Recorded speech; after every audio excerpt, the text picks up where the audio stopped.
माझ्या लहानपणी मी हा पदार्थ बऱ्याच वेळा खाल्लेला आहे, कुरडयांची भाजी. मग त्यात कुरडयांचे इतर पापडसुद्धा चालतील बरं का.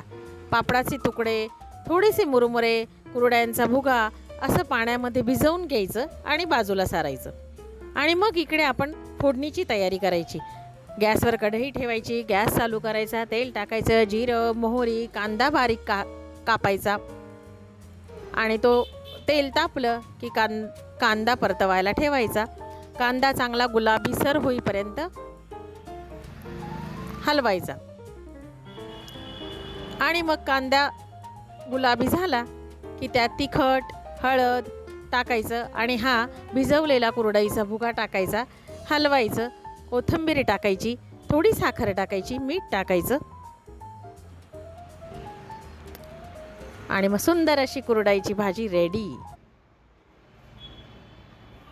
तुम्ही खाल्ली अशी भाजी? आम्ही तर नेहमीच खातो, तुम्हीही खा.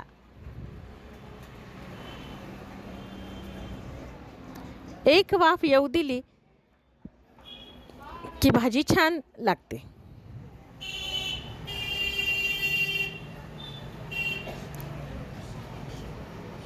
लिंबू पिळला की चव अजून छान लागते, मॅगीपेक्षाही सुंदर लागते.